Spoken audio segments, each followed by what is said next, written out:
Let's see. We're on the clubhouse. Live on the conference. We're on the paradigm shift. Let's see. We're on ISUPK St. Louis. We got everything lit up.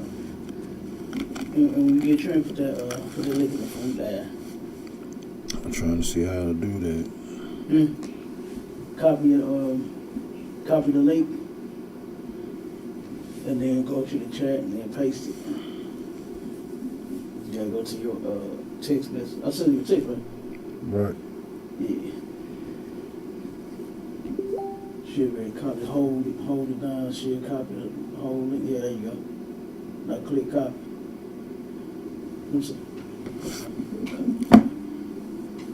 Should be up here. Those the two papers copying it. All right. So now it's copied. So now you go to the chat and then copy this. If anyone wants to join live, click the link.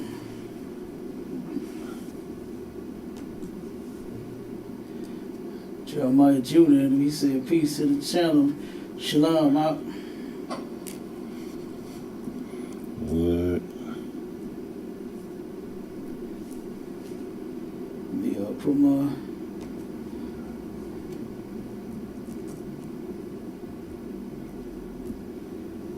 Put this in the chat and then we're gonna start rocking.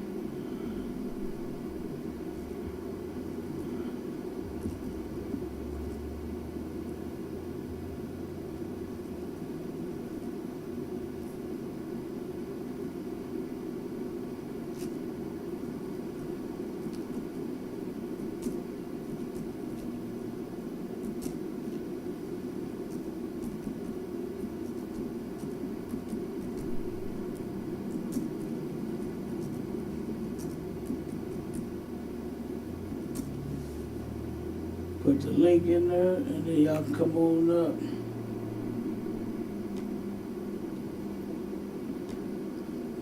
Bam, we're in the building. All right, Shalom, Israel. We are back as if we ever left. I love saying it. Because we ain't going nowhere. You understand me?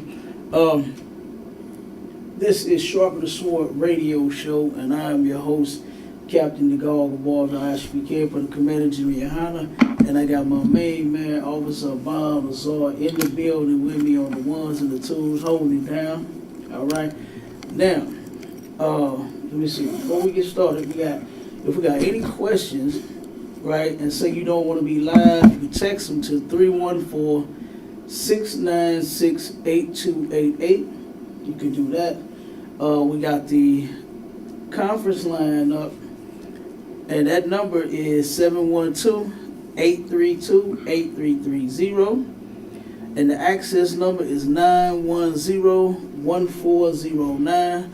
All right, and so y'all can tune in there. You can join us live there, or if you would like, you can go to Paradigm Shift TV 314, and we are in the building. We got the link in the chat. Let me post it again. For comments, for questions, whether you agree or disagree, it doesn't matter. They all are welcome. You understand? Today's topic is why is weed so hard for our people to stop smoking?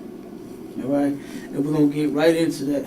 So we got the text line 314-696-8288. If you got any questions, go ahead and text your questions, or you can, like I said, join the live if you want to. All right. And let's see what else we got here.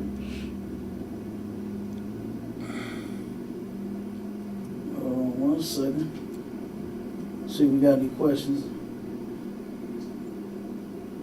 We got any questions in the chat? hold on. The brother said the link ain't letting him in the studio. Hold on one second.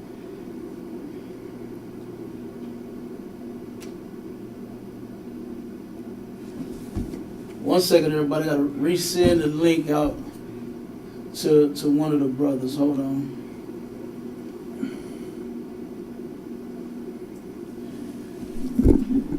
They say we ain't got no volume on YouTube. Check the.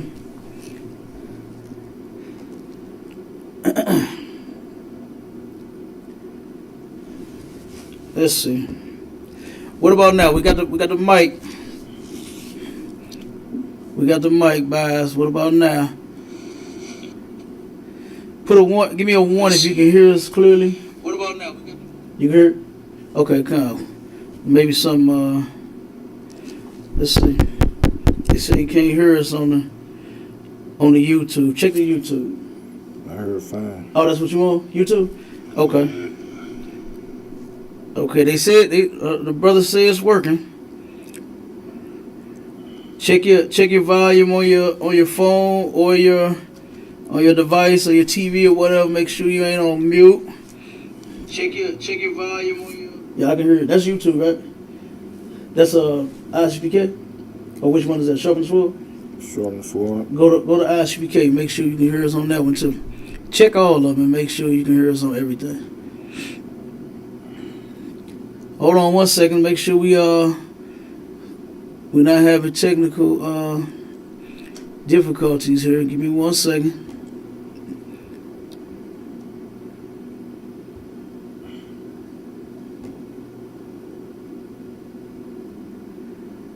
Alright, I'm finna resend the link out to the brothers so they can jump on.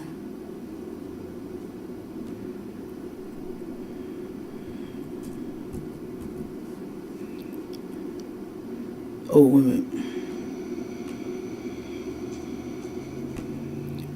Bear with us, y'all. 1 second.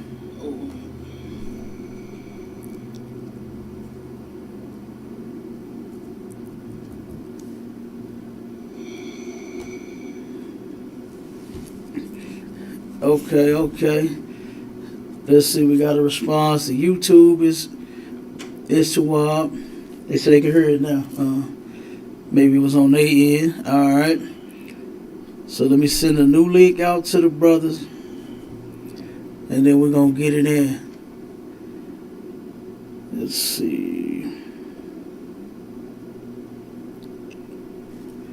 In the meanwhile, for the folks that's on TikTok, if you got any questions, type them in, and we'll get to you.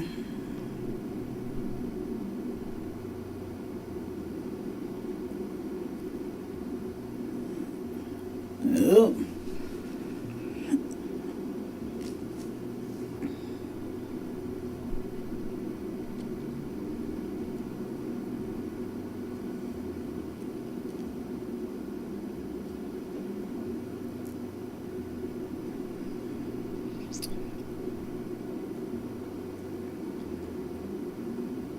Alright, hold on. Let's see. Here, Bob, run this link in there. Make sure. Well, I think that's the same link. Look at it and check it and make sure it's the same one. The brother said he ain't letting them in.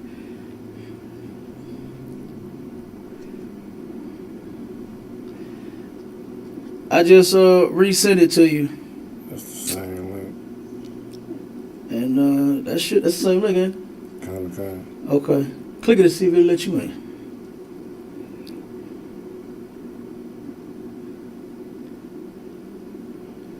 I'm gonna send it to myself as well.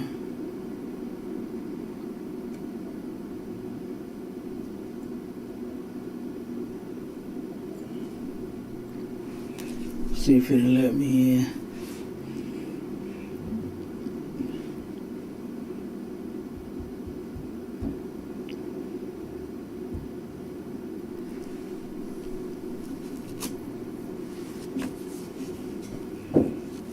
Bear with us, we're gonna get to you junkies in 1 second.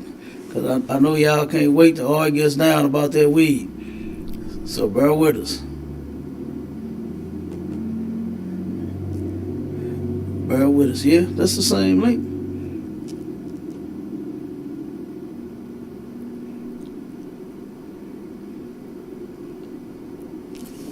Let's see if it let me in.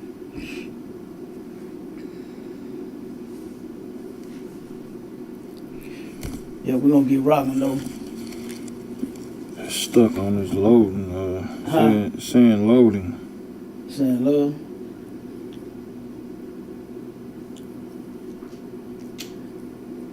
Enter the studio.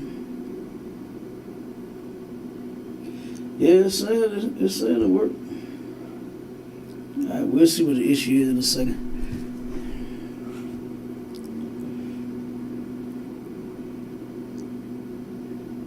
Alright, let's get it.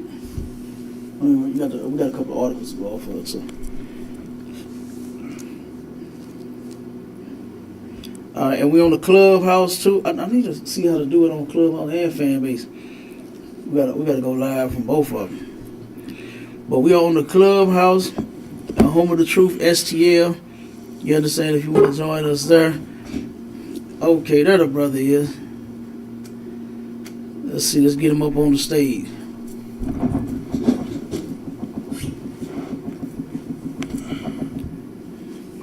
Hey, Shalom. Hey, Shalom, how about you? Hey, Shalom, Shalom. What's going on, mighty man?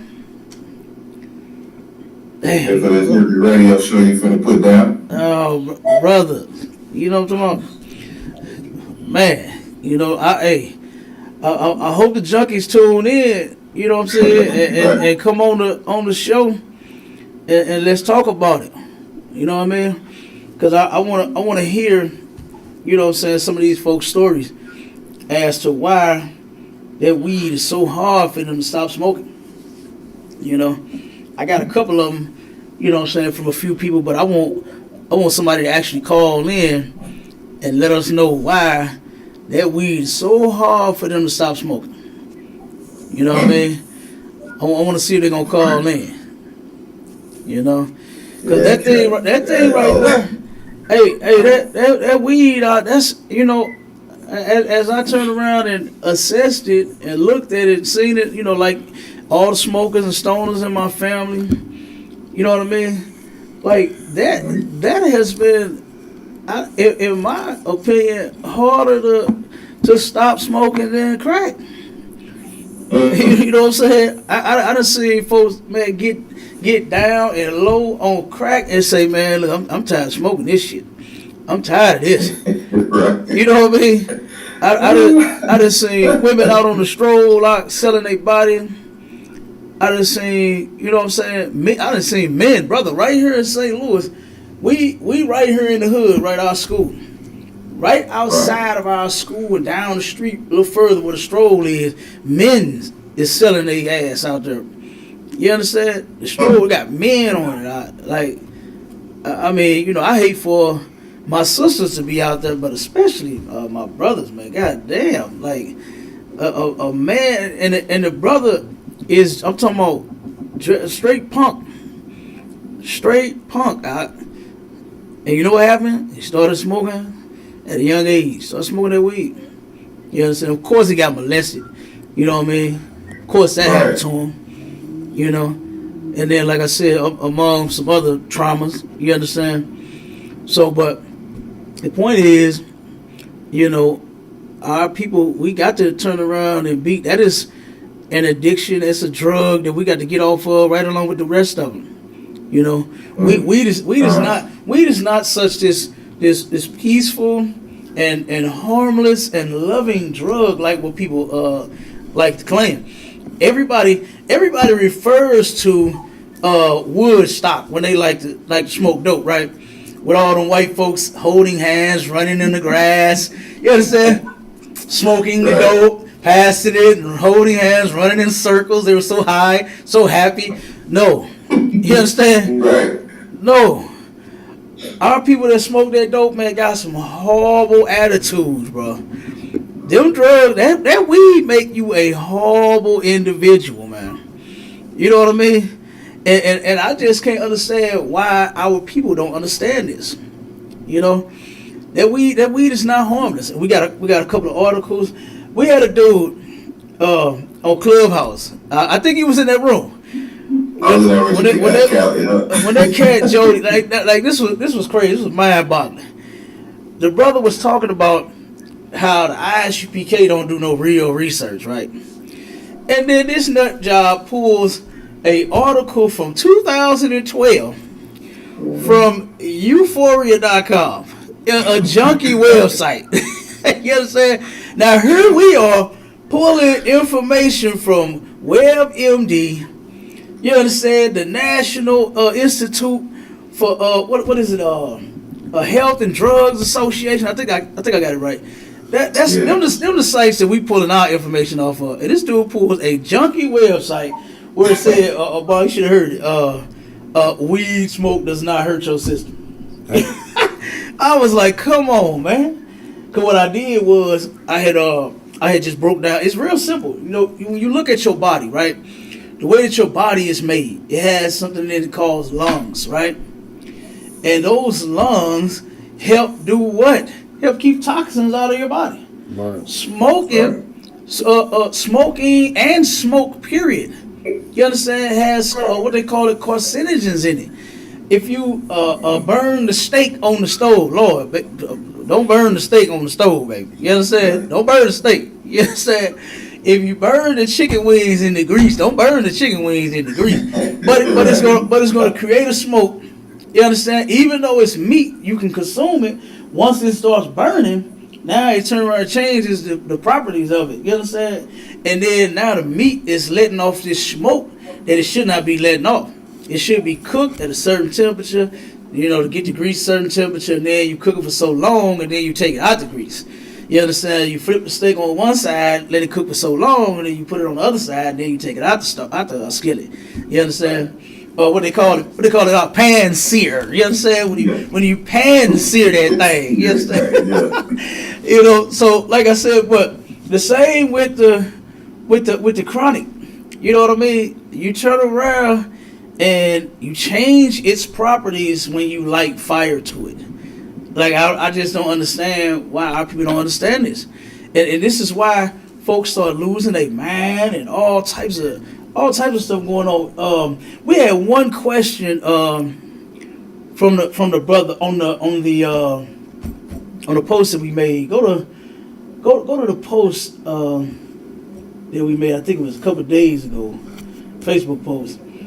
And the brother said, why stay on the system so long? Pull the article. Don't worry about it. I remember the question. Just go to the article. I think it should say read this one, and then it should say how long we stay on the system, and it should break it down. If I could, Cap. Go ahead, Mighty Man. Like if I could, Cap. Yeah, man. People don't understand. Like a lot of these junkies that do these drugs, they really don't think they're addicted. But if you gotta smoke to get up in the morning to feel good, if you gotta smoke to eat some food, if you gotta smoke to go to sleep, if you gotta smoke to watch a movie or watch TV, you are addicted to a drug. You're addicted. Right. This drug makes you do everything any function that you need to do. You have to smoke this drug to do it. Yeah, that's what they do, huh? They gotta get. Hey, boy, I remember when I was coming up. I ain't never smoked no weed. I will admit this one thing, right? Don't tell nobody. My shot. Don't say that to nobody, okay? Don't tell nobody, boy. Don't tell nobody. You hear me? I'm gonna take you brothers to counsel if y'all do. You know what I'm saying? If this gets out, okay? If y'all tell anybody what I'm telling y'all, no, I'm just kidding. But I remember I used to get what they call it, peer pressure. Oh my God, the peer pressure was heavy, okay? And they wanted me to smoke weed with them so bad, right? And that's just like a junkie. They don't want to do it by themselves. You understand? They don't want to turn around and get high by themselves. They don't want to get drunk by themselves. I used to see them passing each other the liquor bottle and everybody drinking off the bottle. You know what I mean? And I just I got my own bottle. You know what I'm saying? Y'all enjoy that. You understand? I'll enjoy this. You understand? I'm good. But they used to share the liquor bottle, man. Everybody wanted to get drunk. Everybody wanted to get high together. Whatever drug they was using, everybody wanted to get high. When they started popping them pills, I remember as I got older, pill popping became the thing, you know, and everybody was popping pills together, you know, and I was like, damn, that's crazy. But they used to ask me all the time, man, smoke with your boy, cuz, smoke with me, cuz, come on, cuz, hit this mother, cuz. I'm like, man, I don't smoke. It's all the time, you know what I'm saying? I never smoked. I did not. Now, one time my aunt tricked me. Now, don't tell this one either, y'all, because if y'all do, I'm telling you, I'm taking you out of counsel. My aunt, when I was about 5 years old, man, you understand? And my aunt, she died as a drug addict. You understand? She had started smoking weed at an early age. Then she got on cigarettes. Then she got hooked on crack. Every crackhead says that that's where they started at. They started smoking weed first. You know what I mean? That has been everybody's story that I had talked to. Is that, yeah, well, I first started smoking weed, then I just, you know, took it to the next level. Wanted to get higher than that, you know. Cap, they say that's the gateway drug. They say that's the gateway drug, right. You know, that opens you up to all the other dope. You know, so I don't even see why you use drugs anyway. I remember in school and in the hood when we was straight young, you understand, all of us used to say, man, I ain't smoking no drugs. I ain't gonna be like my cousin. I ain't gonna be like my auntie. I ain't gonna be like my uncle. I ain't gonna be like, you know what I mean? We would say how we was not gonna do drugs like some people. And I'll be damn, man, not very many of us made it. You understand? I'm only one of the few from the hood that never did no drugs. Now, my aunt, when I was like 5, you know what I'm saying, she turned around, came home like, what's up, auntie? I used to love my auntie, you know, she dead now, you know what I'm saying? But I used to love my auntie. And she come home, I ran to her, hugged and kissed her and all that. And I said, auntie, take me to the store. It was this corner store right up the street. Man, they had good, big old ice cream cones, man. You know what I'm saying? And we used to love them things, the big long freeze popping when they came out with them. They had the big long ones, you understand? Boy, we used to turn around and go up there and turn that stuff up. They had the chips and everything else that we liked. And she said, hit this. She was smoking it. She said, hit this, nephew, and I'll take you to the store. And I turned around and did it. I'm a kid. I'm 5 years old. I ain't know no better. You understand? And my mama boy almost killed my auntie. You understand? She almost unalived my auntie over there. All I heard was, bitch, why you give my son that? You understand? And they, boy, I'm telling you, she almost unalived my auntie over that. And I understand, because I wouldn't want nobody giving mine no, you know what I'm saying, nothing harmful to their body either. Then, as a teenager, right, as I'm being peer pressured, everybody's asking me to smoke. Now, of course, I was drinking underage. You understand? Don't tell my mama, man. If you see my mama, don't tell her. About you. Right. My Charlie, you see my mama, man. Don't tell my mama this. You know what I'm saying? Don't tell my mama, man. But I started drinking early, right? And turn around, and I'm like, I drink, man. I don't smoke. That was my response to everybody that kept asking me to smoke. So fine, one of them, come on, man, smoke, boy, man. I snatched. I said, nigga, give me this damn blunt. Snatched that blunt from my, and held it in my mouth and just pushed it out.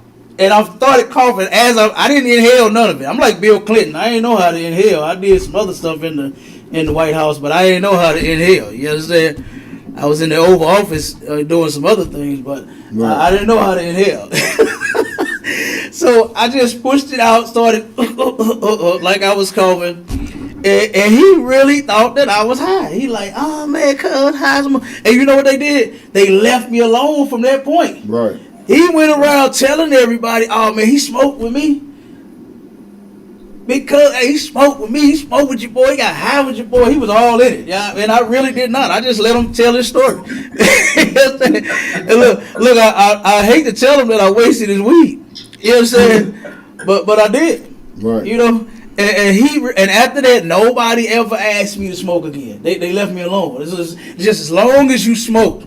You know what I'm saying? Like, it was like the thrill of that. I just didn't understand that. You know, he was extra excited because I got high with him.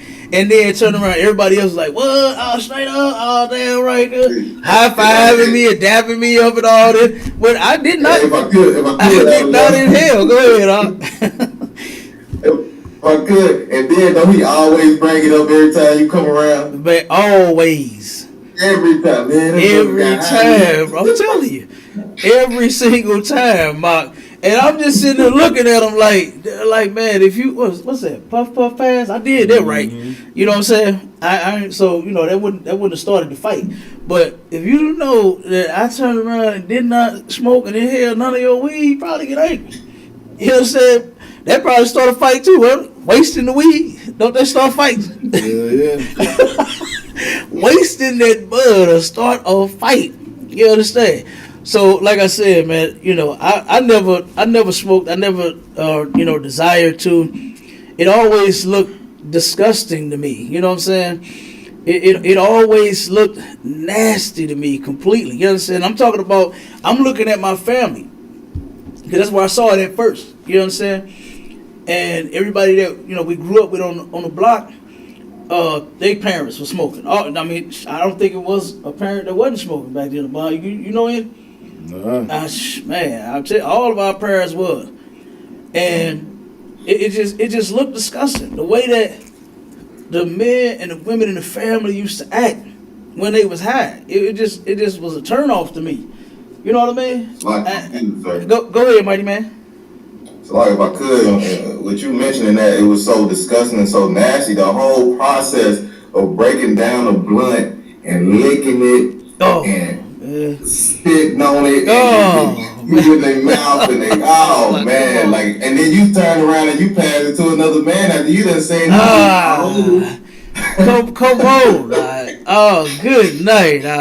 Yeah, I mean you take something big and round, and a man got it in his mouth, and he licking it up and down. You know what I'm saying? I'm like, oh my God, man, I'm telling you that you right. I was trying not to even think on that process. You understand? But you right, huh?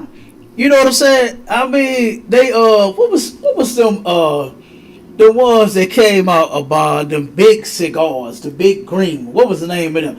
Green leaves? Huh?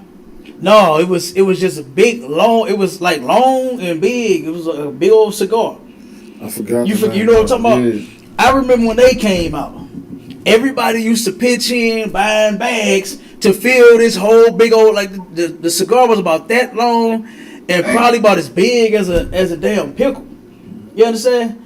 And everybody used to bring their bags to fill this whole big old doggone blunt, and the master roller, whichever that was, had the pleasure of, like you said, Mike Shala, licking it up and down. And I just used to sit there like, damn, dog. You know what I mean? Oh my, you see them. They'd sit there and break all it down, do all this here, they level it out, fold one piece, lick one half, lick it up and down, and then turn around. I couldn't take it out. I used to be like, man, let me turn around and do something else real quick while they're doing that. That was disgusting. Okay? Then turn around, like you said, lick it all up, and then pass it to another man for him to start licking and sucking on. Right. And then when it get down to nothing, you got it in your fingers and you slob it and then you spitting after that. You slobbing all on it, spitting up, and then you put that spit and that slob all in the next man's fingers in his mouth. And he had no problem with putting it in his mouth. I got a problem with that. You know what I'm saying? That process alone, my Shala, was enough to not, because I ain't want to lick on nothing long and big and slob on nothing. I ain't, that was never something I wanted to do. You understand? So I turned around after that. I used to see how everybody would get high. They was, you know what I'm saying, they was everybody acting like they happy, everybody like they having so much fun until the drama kicked in. Until the drama started. Somebody thought about something somebody did a long time ago. Somebody accused somebody of stealing something from them. Somebody turned around and didn't return their earrings. Somebody did. I mean, it was all kind of drama after they smoking, they puffing and passing, they giggling and laughing. But then after that, here come the fight and the argument. Right. Every single time. I'm like, wait a minute. I thought this was such a happy drug here. I thought everybody was so happy. Why are they fighting? Why are they talking about, come on, let's go outside? So I want to tear up Auntie house. Why are they doing this? You understand? And I remember, man, one of my cousins, before she passed away, right? They was celebrating her life, right? And it messed me up. You understand? Now I just went to see the family, you know what I'm saying? And see her for, the last time. I turned around to get there, and of course, all of her kids smoke weed. She smokes weed, she sell weed, and all the kids smoke weed. Every last one of them, right? And so the whole family is there, acknowledging her and her life and all this stuff by smoking the weed. Everybody's got blunts galore. They got weed galore. Boy, I thought I was going to die out there for them few seconds I was out there. You understand? I was only out there for a short while, and I thought I was going to die from all this secondhand smoke. You understand?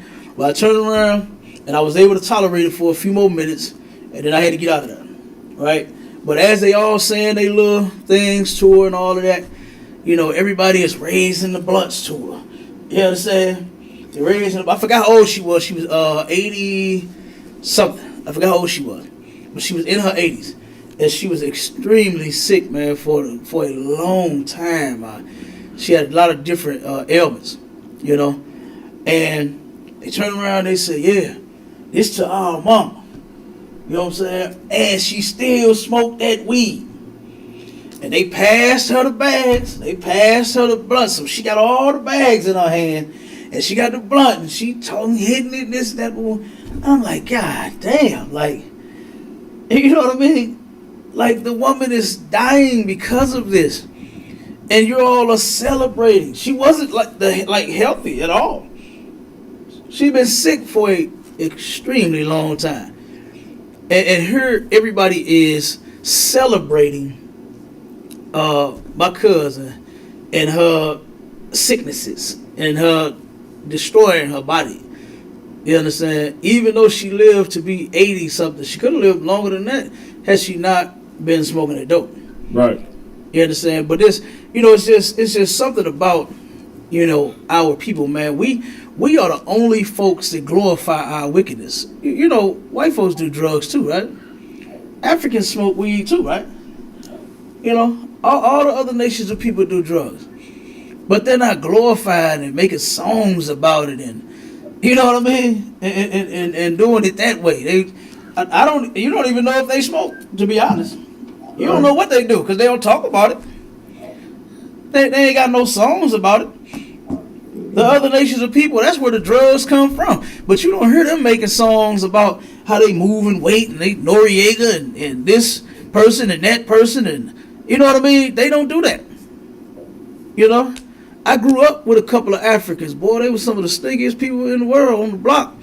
But they wasn't, and they got into all kinds of stuff.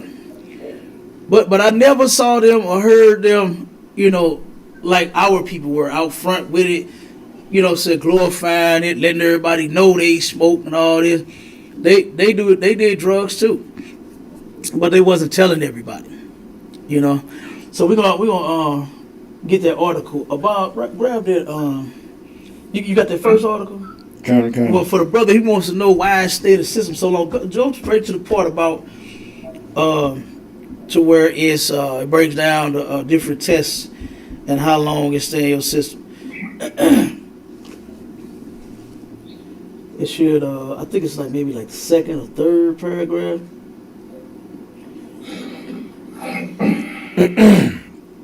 Research on how long a test can detect cannabis shows a wide range of averages. Estimated a detection window for a single cannabis cigarette of about 3 days. Mm-hmm. The same study emphasizes that detection windows vary and depend on how often a person smokes. It showed for someone smoking cannabis for the first time, tests may detect it for about 3 days. If someone who smokes cannabis 3 or 4 times per week, The detection window is 5 to 7 days. For people who smoke cannabis once a day or more, tests may detect it in their system for 30 days or longer. Detection windows also depend on the kind of a test a person undertakes. General estimates for various cannabis tests are as follows. Urine tests can detect cannabis in the urine for approximately 3 to 30 days. Saliva tests can detect cannabis for approximately 24 hours after use. Some saliva tests have detected cannabis for up to 72 hours. Hair tests are the most sensitive tests, detecting THC for up to 90 days after use. However, these test the oil in the skin that transfers to hair, so they may occasionally show a false positive. A person who comes in contact with THC user could theoretically test positive on a hair test. Okay, so that if the brother tuned in and listening, that right there, it depends on how much you end up using. You understand? If you are a complete junkie, like most of our people are, then it's probably gonna be in your system for a while. You understand? It'll probably be in your system for a while, and they're still denying you jobs. You understand? For those that think just because it's recreational. I'll go to the next article. I think the last one I pulled all the way at the top. We'll say read this one. We're gonna pull that one too. We're gonna get off into the effects of the weed, because of course we bring up update information. We ain't going way back to 2012. You understand? In an article, we bring stuff from 2023. You understand? But you got it? Kind of cool. Okay. Yeah, we're gonna go over that in a second. But yeah, depending on how much you end up smoking, you know, how much of a junkie you are. These jobs, they're still denying you if they catch that stuff in your system. They don't want you junkies working on their jobs. They really don't. They don't want no one that came to work and you had to get halfway you got there, and then you start messing up on their job, and you gonna cost them, you know what I'm saying, some money in the end. You know.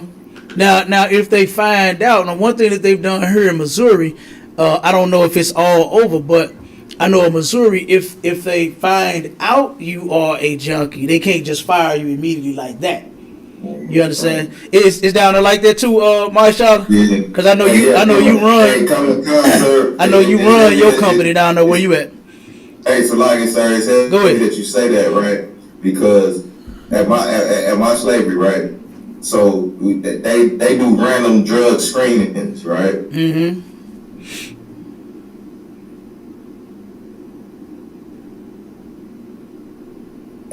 And so for some reason, I'm always, they think I smoke. I don't do drugs, right? Right. So what they'll do is they'll test all the black people that they think smoking weed, right? Mm-hmm. And then they'll test the oppressive dudes that do smoke weed. And when they get caught, when they get caught smoking weed, they don't fire them like they do the brothers. What they do is put them in a program. They put them in a program. Can you hear me, sir? I can hear you. Go ahead.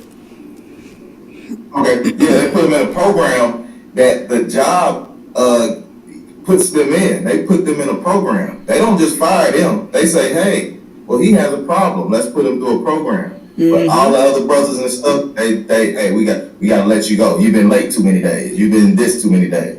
You know what I'm saying? Right. Dealing with them drugs. Yeah, they do the same thing. Yeah, absolutely. Now that's how it's supposed to go.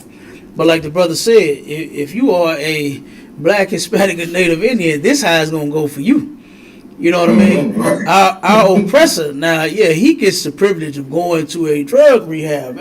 And speaking of rehabs and programs, I remember we pulled that video out of Malibu Resorts. Yes, sir. Oh my God! When I turned around and saw this video, I play it all the time. I might end up playing it now. But I turned. Yeah. It was meth head paradise, huh? Yeah. The dude sitting there talking. Now, as I'm looking at the different clips that they showing of these Edomites out here jogging, out there skiing, jet skiing and, you know what I'm saying, parachuting and all kind of stuff. I'm like, wait a minute. It's like a nice little vacation spot. You know what I'm saying? That's what I thought it was.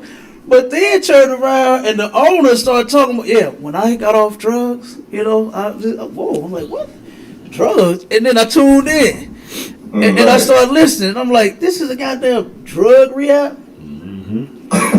Like anytime they show a rehab for our people, it's everybody sitting in a goddamn circle admitting that they are a drug addict still, even after you supposedly getting them off of drugs. You got to sit here. My name is this. Yeah. My name is Antoine, and I am a crackhead. Salaki. My name is Dante, and I am a weed head. Go ahead, about. The surroundings in the facility be all dreary and down, and there's furniture hard, and still food, and oh man, you ain't living your best life. Absolutely, in a black facility. Absolutely. Yeah. But them, they got Malibu resorts. And I wonder how many of them is all over the place now. Man, for rich white folks to go and get off them drugs. Yeah. Not even the rich. They're just long as you white. Yeah. You can be white and go there. You can be a trailer trash and want to get off that meth. Yep. And you can go to Malibu Resort. So like what I told you, sir. Come on with it. In Comic-Con, like they were sending these oppressors to these places, and they would take weeks and weeks off. I wouldn't see them for months. Mm-hmm. You know what I'm saying? Yeah. But let a nigga try to take a day off, and they gonna be on you. Why you need to take a day off? But this dude sitting in a rehab trying to get himself together, and they'll hold a job for him. They're not gonna hold no job for no brother, man. Right. They're not gonna hold no job for no black, Hispanic, and Native Indian person, man. Right. And look, he ain't in there getting himself together. Not if he at Malibu Resorts.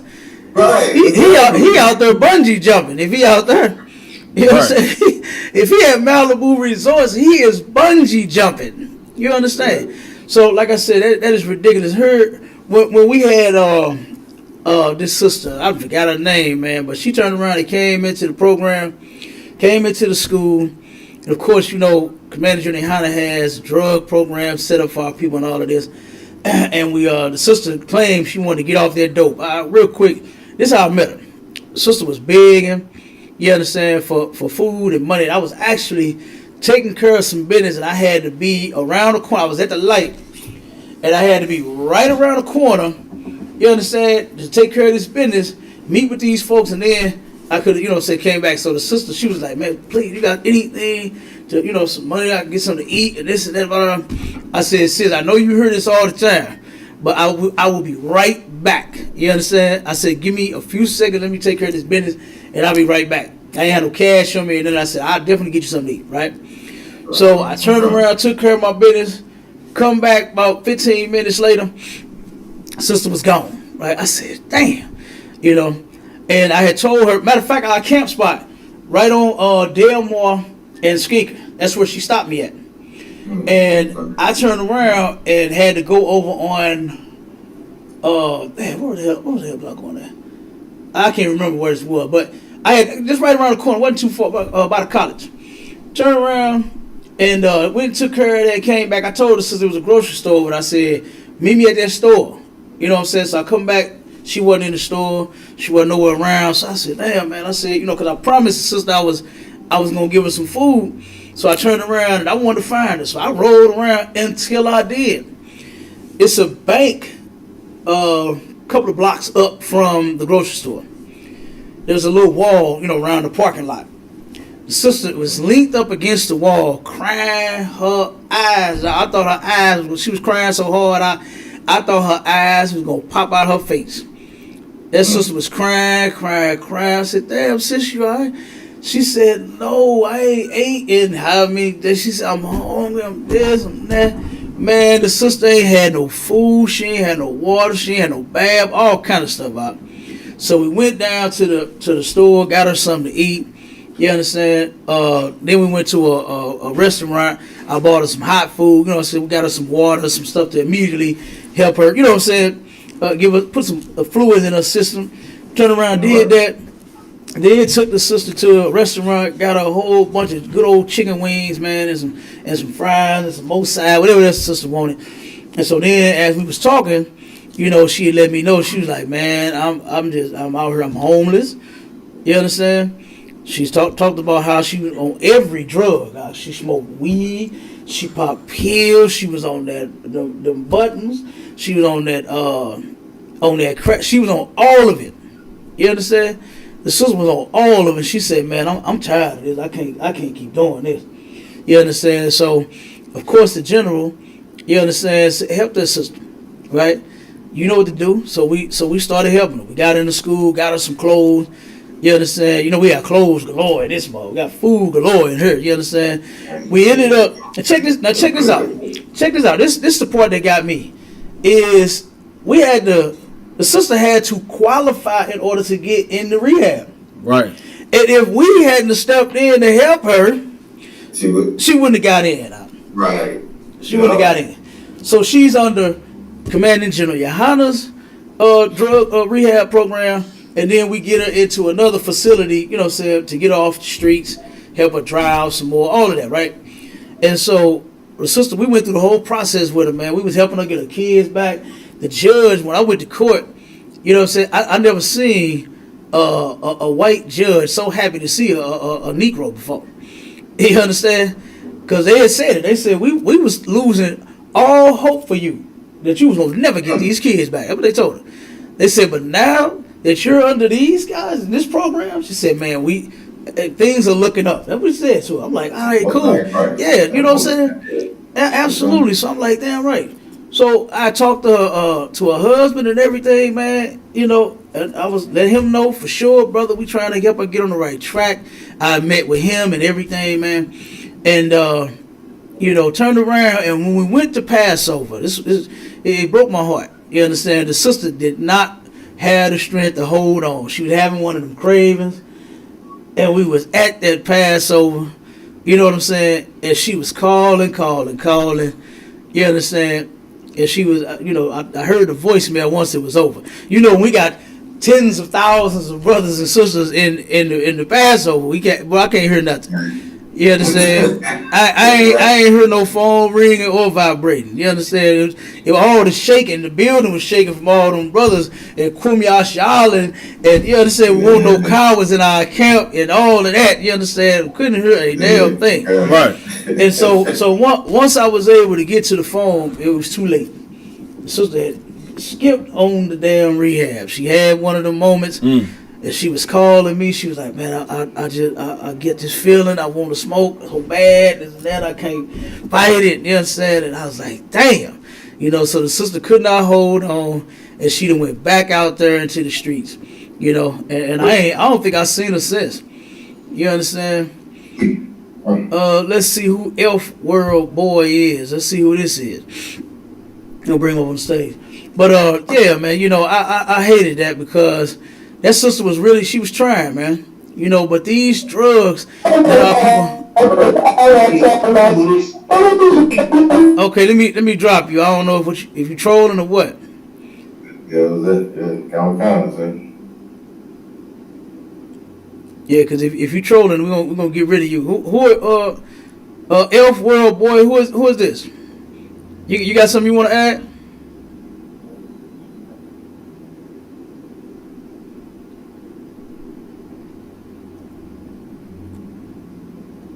All right, we ain't gonna play with you. Alright, count, sir. Yeah, we ain't gonna play no games. Go ahead, up. So like if I could real quick, we down in Atlanta, right? And we be in the heart of Atlanta. We be downtown underground, in Atlanta, right? And you got a lot of junkies down there. You got a lot of weed smokers, right? Right. Or whatever they down there doing, right? So at camp, I pulled Galatians 4 and 16 on them. You know what I'm saying? I'm gonna read it real quick. It says, "Am I therefore become your enemy because I tell you the truth?" So I got this brother coming up heckling me like, "No, you do this." I said, "Am I your enemy because I'm telling you?" Yo, you're in the matrix, bro. You froze.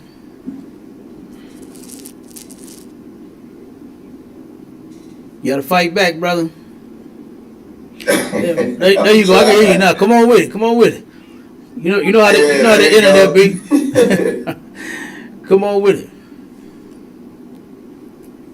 Yeah, I was just saying, we your enemy because the ISUPK comes out here and tell y'all the truth, man. We're not y'all enemy, man. This is love, man. If we didn't love you, we wouldn't say nothing to you. You know what I'm saying? We'll just keep it moving. You know what I'm saying? But we out here we come apart from our families to bring, to let y'all know what the real truth is and who you are as a people. You know what I'm saying? I'm the commander in Hana, so. They're right. Hey, look, you ain't the only one that turned around and had them hecklers, and you understand our people that go against what we're teaching. I had a brother. Remember that bomb? We turned around, we was going in on that dope, and the brother came up talking about it's the chicken that y'all eat that's worse than the weed. Remember that? This cat came up and said that chicken wings was worse than smoking weed. Yeah. Now, I ain't never had no fight with no nigga over no wings. Right. You understand? I'll buy you some. If we run out of chicken, bro, we can go get some more chicken. And we ain't finna throw down about it. You understand? What we gonna throw down on is this next box of wings we finna go get. You understand? I ain't never been on the block with me and my partners, you understand, or my family, and then we start fighting over no food. We ain't never did that. You understand? We'll just buy some more. Now I have seen my people fight and almost kill each other over them drugs, man, over that weed. That I have seen. One of my partners, him and his old lady, man, beat the dog sleeve out of another one of our partners, and his woman stabbed him, and they almost killed his brother. They almost unalived him, man. We sitting there shooting dice. You understand? And they going back and forth with the dice, right? I'm on the side betting. And it's them two shooting against each other. And they shooting back and forth because they like, nah, don't nobody get in there. They going to war over their money. It wasn't no, at that point, it was, a friendly game of dice. You understand? Right. They just, one lost some money. He like, man, hell with that. I'm getting my money back. And it wasn't no squabbling over that. Wasn't no quarrel over that. They going at it, shooting like I'm talking about. He hitting them. You know how they do when they shoot them dice? Come on 7, come on 11. You understand? They hitting them. And so they going back and forth. Can't get your money, bro. Nah. Yeah, to get their money back. Wasn't no fight over that. Now when his woman comes in with the weed, his woman brought the dope in. She come in smoking. She give it to him. My other part, man, let me hit that. All right, he got through hitting and he passed it to him. So then they stay smoking, steady shooting, steady smoking back and forth. He took too long. The other partner started losing the money. So now he's sitting here, he in distress. He holding the dope now and smoking it and holding it too long. He instead of him puffing and passing, he holding on to it. He dragging it. He ain't just puffing, he dragging. You know what I'm saying? Because he losing his money now. And so my partner said, hold on, nigga, give my goddamn blunt back. Now here come the problem. Now they shooting and losing hundreds of dollars. You understand? Back and forth with each other. No problem. No issue. But now because of the drug come in, now you got the weed, now it's give me my blunt back. And he like, hold on, nigga, I'm gonna give you your blunt. And then he like, hold on, nigga, who you talking to? And then there it go from there. You understand? Before I know it, one stole the other one, man. The fight went down, and before you know it, old girl picked up the blunt, put it in her mouth, pulled out her blade, and started jabbing my other partner with it. And we had to break that up. You understand? Had we not have been there, and had we not have, all grew up with each other, he probably would have been gone. You understand? Had that been somewhere else, he probably would have been gone. So like I said, it wasn't until the weed came in is where the fight came from. I know a brother that turned around and almost unalived another, but he pistol whipped the hell out of him. You understand? He stole, an ounce? An ounce at that time, I think, what was it? Like $100 or something like that? Right. He turned around and stole an ounce from him, and he went and caught him and pistol whipped him, man, and almost put that brother to sleep over $100 of them drugs, man. Straight up. That brother, what did you say, Maisha? Oh, you on mute. I thought you said something, boy. I was saying 120. You talking about an ounce? I was like 120. Oh, what? We You know. got one? See, we know you were big time, and you know what I'm saying, out there in the world, you know, so you know all the prices. Look at 120 now. They 120 meeting. Nah. You know look, don't short change. Hey, look, he ain't taking no shorts. Now, oh, that's 120. You know what I'm saying? That'll be 120. Yes. No, I'm messing with you. I'm just messing with you. No, but seriously, you know, and like I said, yeah, damn right.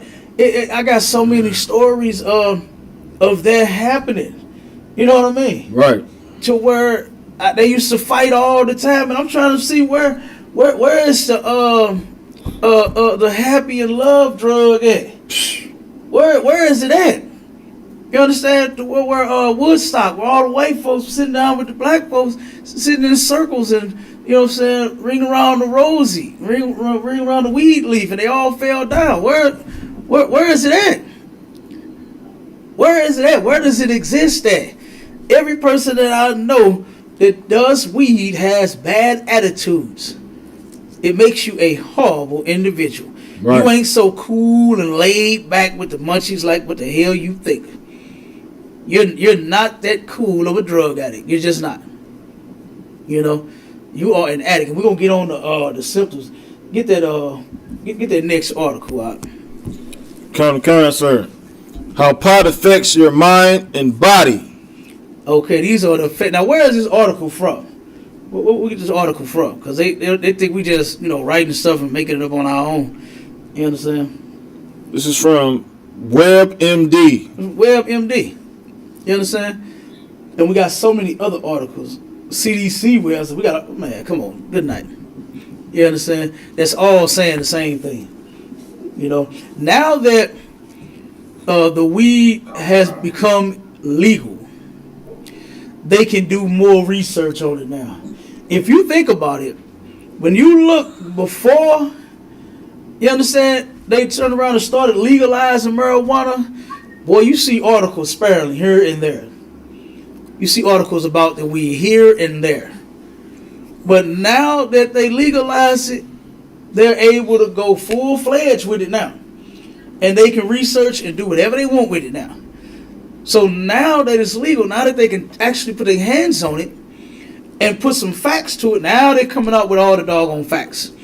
You understand? So you go and do a little research. Go look before they started legalizing the marijuana, and then look now to where they're legal, to when after they legalize it.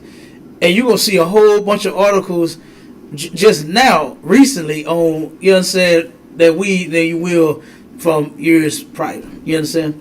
Go ahead, Bob. Let's get it. Kind. If you vape or smoke weed, the THC could get into your bloodstream quickly enough for you to get high in seconds or minutes. The THC level usually peaks in about 30 minutes, and the effects may wear off in 1 to 3 hours. If you drink or eat pot, it may take many hours for you to fully sober up. You may not always know how potent your recreational marijuana might be. Mm-hmm. That also goes for medical marijuana. Right, and they talking about smoking. That's the medical marijuana they talking about. They not talking about, you know, giving it to you, say like an oil, or say like a, you know what I'm saying, say even in like a tea or something like that. They ain't talking about that. Or a pill. They're not talking about that. They talking about you smoking it. The medical marijuana, they tell you to go roll you up a zigzag or whatever, and then go smoke. Okay? That's what they talking about when they talking about medical marijuana. So don't believe that the effects of the marijuana medicinally has the same effects that it does when you smoke it, because it doesn't. 2 different effects. All right? Go ahead, man. It may affect your mental health. Not everyone's experience with marijuana is pleasant. It often can leave you anxious, afraid, panicked, or paranoid. All of that. Now look, a lot of our people experience this stuff right here. I know a sister said, boy, I smoked weed and I was so paranoid. She said, I was scared of everything. She said, and I did not want to feel like that no more, so she stopped. everybody ain't so fortunate. You understand? Everybody ain't so fortunate to turn around and feel that and then turn around and say, you know what, this ain't right. This is not right. And then stop. Most of our people end up getting caught up and ran through and taken under. Just off some weed. Just off some weed. Officer Abraham out in North Carolina, I talked to him, and he used to smoke weed. Officer, I ain't gonna put you out there, but tell your story out here. I've talked to a lot of my brothers, man, that used to smoke weed, and give them a hand. Our brothers and our sisters, man, you understand, that turn around and actually beat that plant, man. Right. I remember General Muhammad has said, are you not stronger than a plant?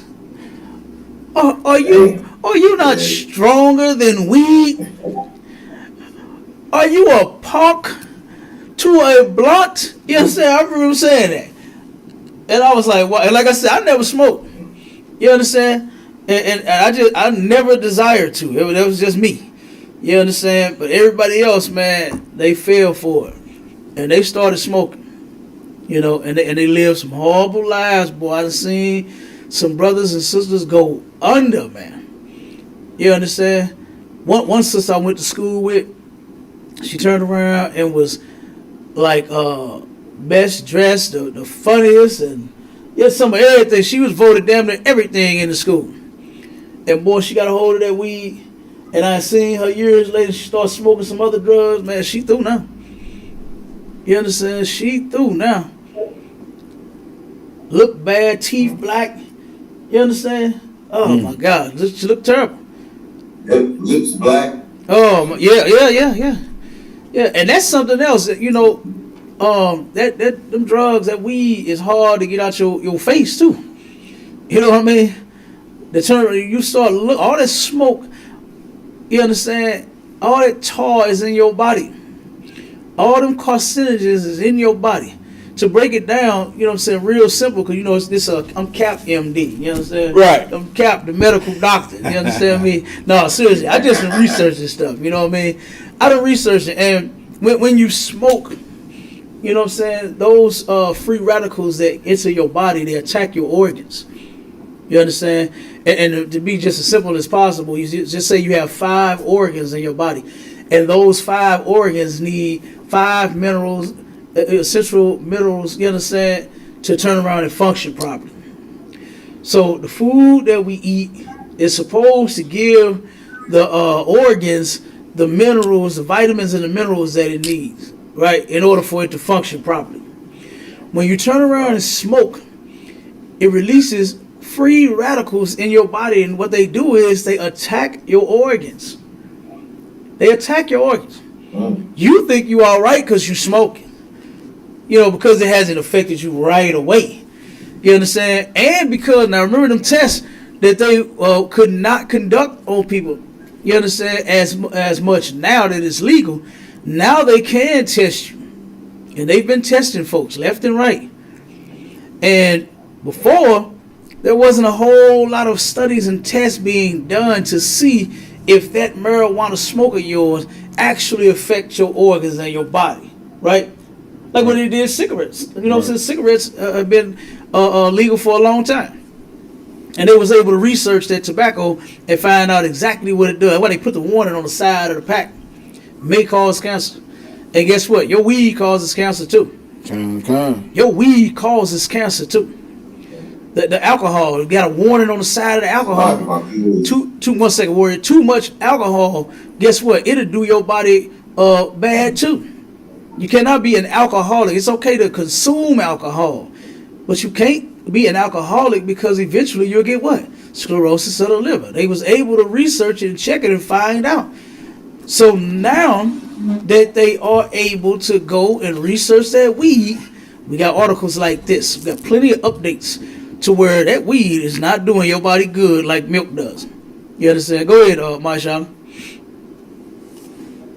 Nah, what I was gonna say, Adawan, that weed, it directly takes you away from your God. You know what I'm saying? Like you know, we believe in the Most High, but if you smoking weed, you start to believe you a Pisces, you a Aries, you all this stupid stuff. You start to believe in Egyptology and all this stupid mess. Right, and you hide in the moon, and you want to be up in the stars. You want to work for NASA and all kind of crazy stuff, man. Y'all gotta get with that weed. Look, can't even work for McDonald's. Now you want to work for NASA? Talking about you blow. You know what I'm saying? Like, stop it. You know what I mean? For real. But yeah, you right though. That stuff, man. I just seen brothers get educated when they start smoking. Boy, they so smart. They know what's up in the sky. Brothers, why does the moon look? I'll tell you why the moon looked. Oh my God.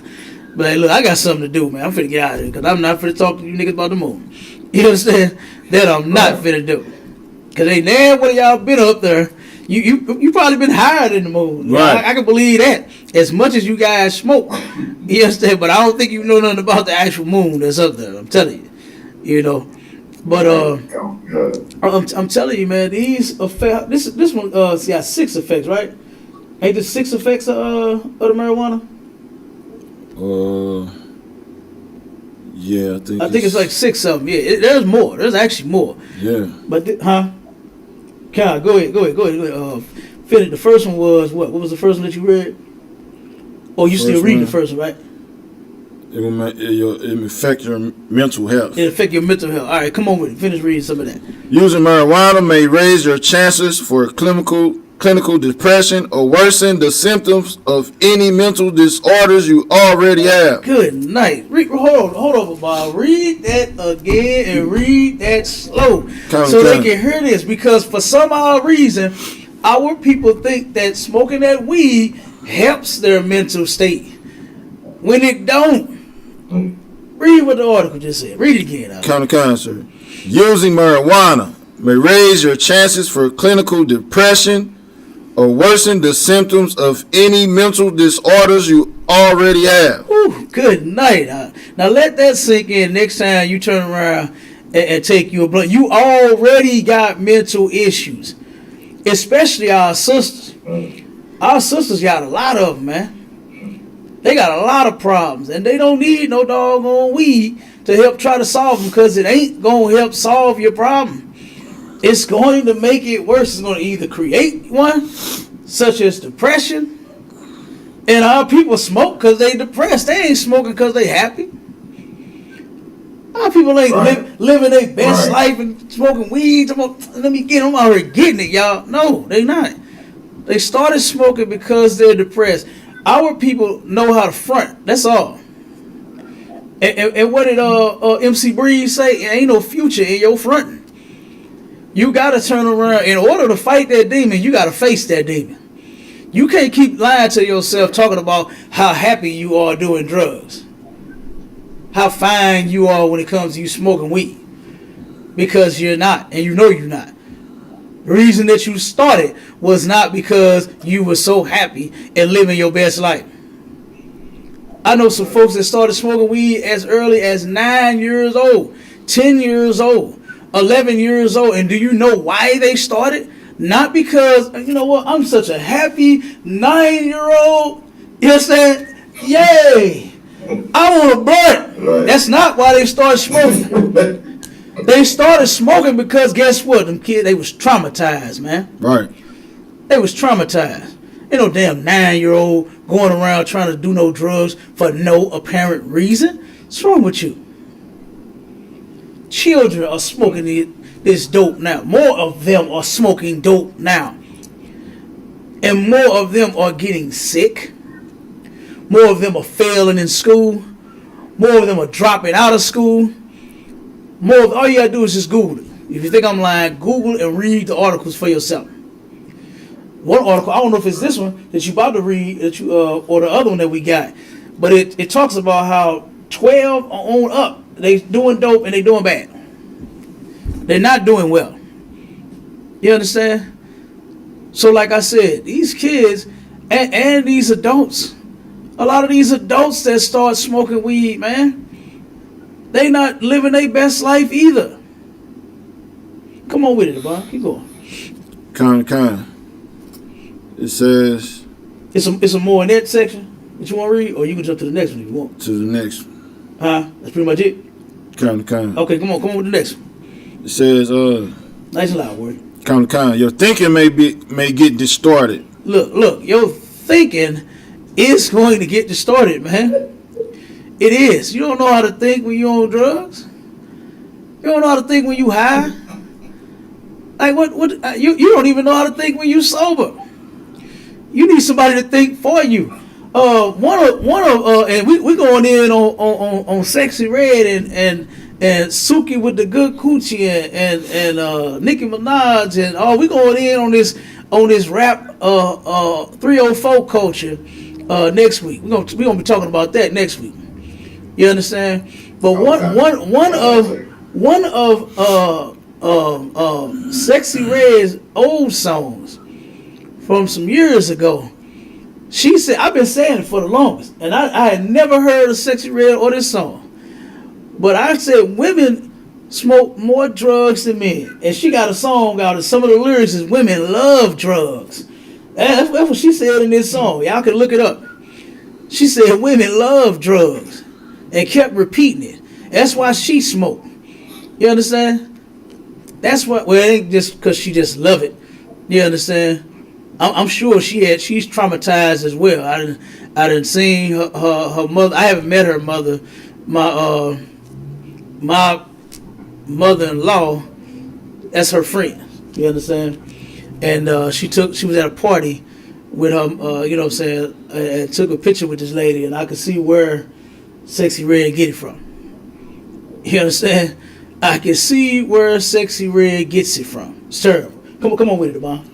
It says, your thinking may be distorted, lowering your inhibitions so you may have risky sex or take other chances. Come on, now, do you remember? Do you remember when we... Come on with it. Go ahead, my Charlotte. And I'm finna hit a bomb with this story real quick. Go ahead. Hey, so like, that's crazy of the brother about that article out, because a lot of these brothers, some of these brothers that be smoking that weed, they sometimes they can't determine if that's a man or a woman that they sleeping with. Good. The drug throws your thinking off, and you have crazy sex. You just want to put it anywhere. Good. You know what I'm saying? Hey, you right. And no wonder Sexy Red that had all them STDs. Right. From having risky sex. And then talk about she accidentally put her sex tape out there. It wasn't no accident. No. Them STDs wasn't no accident either. You understand? Now, instead of your vajayjay being pink, that mug black now. Right. You understand? From all of the STDs that you get. And a lot of our sisters and brothers are definitely having that risky sex from using them drugs, because you can't think. You understand? You just know that you horny at that moment. And you'll sleep with whoever. I remember hearing stories of brothers back in the day that smoked weed and used to have sex with the crackheads without condoms. I used to hear about that. Mm-hmm. You heard about that, Bob? You ever heard that? Yeah, see? And Bob from St. Louis like I am, we heard the same exact, lived in two totally different hoods. You understand? I was a good guy while Officer Bob was running the streets. I ain't do nothing wrong. Yeah, you know what I'm saying? I was a good guy out here. You know what I'm saying? Hey, if I real quick, come on with it. The sisters, they having sex for blunts anyway. Yes, you they know are. what I'm saying? You can bring sisters sex and you can do whatever you want. Exactly. You know what I'm saying? They doing it, and that's that song Sexy Red made. Women love drugs, and they do it. They love them drugs so much that they will give you their body for the drug, man. Yeah. And that goes back to what General Hyman said. That are you not stronger than a plant? Oh my God! Where you are for a plant? Some of them just to hit the weed out. So like, you understand? Go ahead, come on with it. We used to call them blunt monkeys. Blunt monkeys. Look, we had names for them and everything. Yeah. You understand? Blunt monkeys. Yeah. Okay. Look, I just call them junkies. I just call them junkies. You know what I mean? Blunt monkeys. Blunt monkeys will turn around and have sex with you. Yes, sir. For the blunt. And some of them don't even got to. You ain't got to give her no whole bag by herself or no whole blunt by herself. Right. She can just hit it, and you can have whatever you want from her. You can get her body, and that is so disgusting. And don't you junkies, don't you stoners feel bad about that? To where when you don't have any money, you would turn around and you would sleep with someone. You know what I'm saying? For a bag or a blunt. Salaki. Come on with it. The whole terminology is blunt monkey freaks. Blunt monkey freaks. Yep. Damn, man. And they was doing it. Yeah. And they was fine with that. Yeah. Long as they get their blunt. They did not care. You can hit, you can stick, you can do whatever. And you can turn around and you can have your way with their body and then turn around and give them a bag in return. A $10 bag. I know some of these sisters that was doing that for $10 bags and $5 blunts. Yeah. Just that easy. And you don't think that that's a problem for a woman to be so depressed? You got to be depressed. You got to be depressed. Something got to be wrong with you mentally in order for you to turn around and have sex with someone for $10 worth of damn drugs. $5 worth of drugs. I don't know what stuff run for now, but I just know back in the day it was $5 for a blunt. Yeah. A blunt used to run you $5. And I know so many cats that turned around and had sex with her and her for a $5 blunt. Yep. I know so many cats that they got topped off for a $5 blunt. And that is disgusting. You don't even think that's a problem. For you junkies that go smoke the blunts and buy the blunts to do that to the women, you sick. And for you sisters that will do it, that will sell your body for some weed, for a blunt, you sick too. And this is the type of sickness that's running rampant through the black community, and nobody's trying to fix it but us. Nobody is attacking this weed like the ISUPK does since 2019. I've been on the road. And I go in on drugs every single time I can because guess what? I seen how it destroyed my family. Right. I saw how it destroyed my family. I'm one of the few survivors in my family that did not go under by using drugs. And when I came in here, I got even more passionate about it because I started seeing other family members of mine. I'm talking about brothers and sisters that's in the world. They still our family.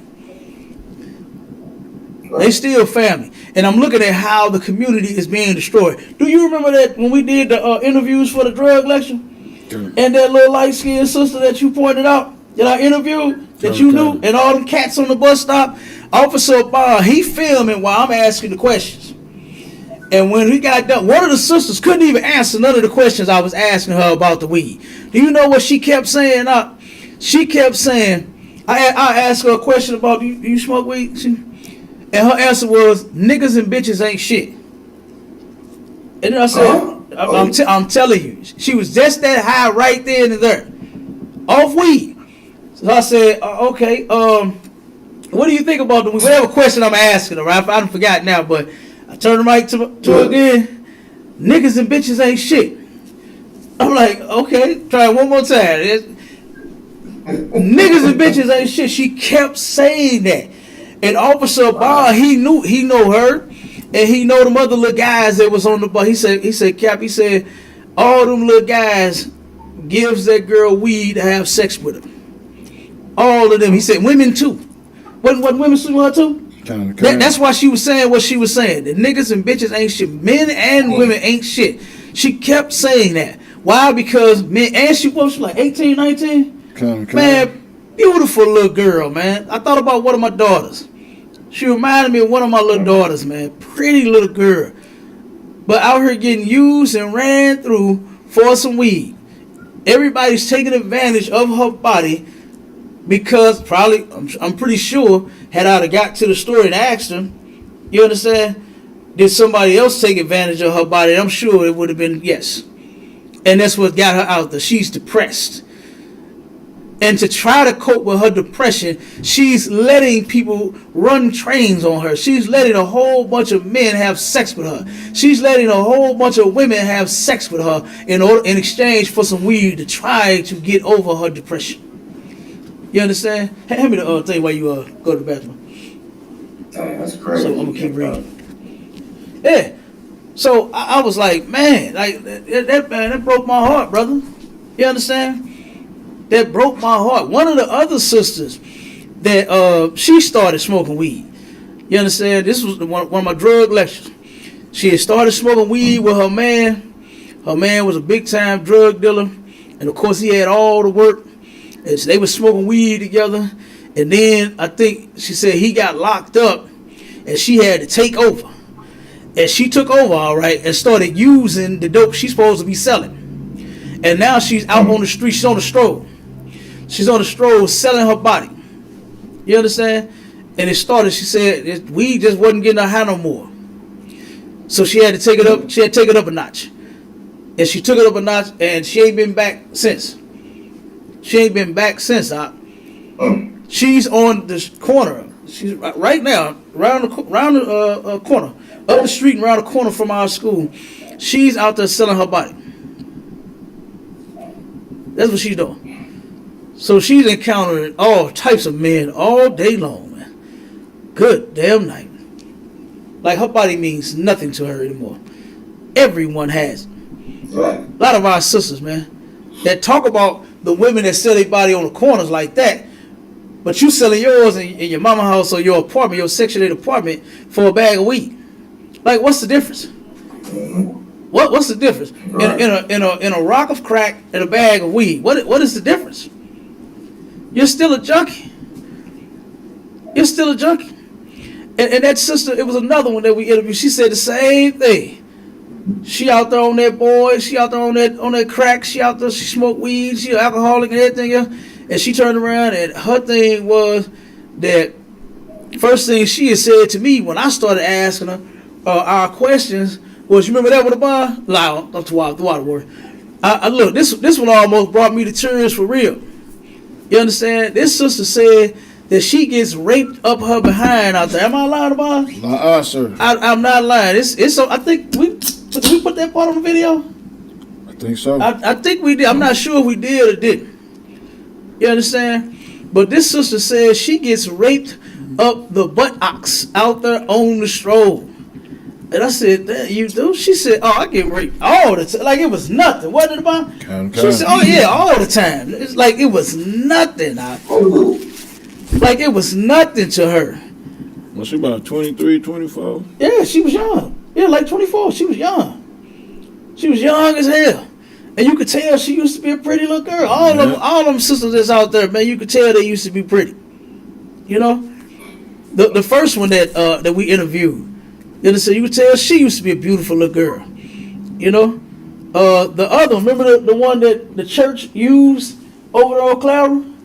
The one that's still out there on the drugs? And they bought her some clothes and 2 big shoes. Show you how preachers are so disgusting. Real quick.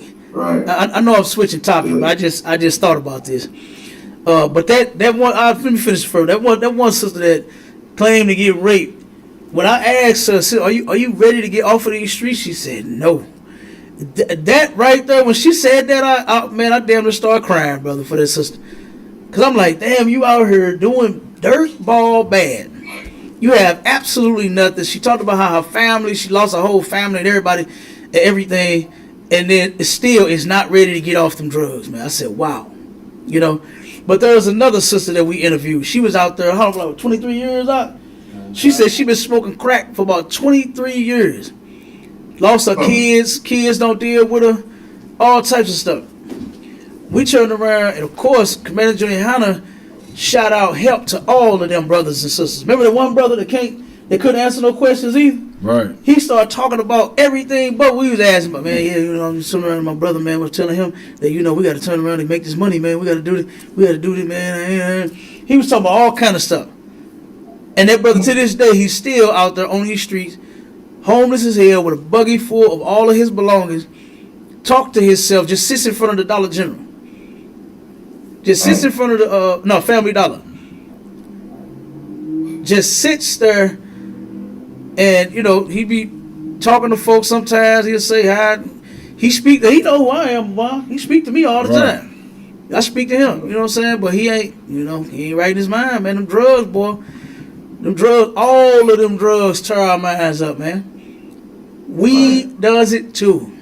Don't think for 1 second that weed ain't gonna turn around and turn your mind up, just like it's done everybody else's. But the sister that's been out there for 23 years, she turned around and a preacher, Clara, a sister that is known for doing little feedings here in the hood. She had reached out to us. Nobody else would help her do a feed. She wanted to do a big feeding at the recreation center that's not too far from here also, right here in the hood around the corner.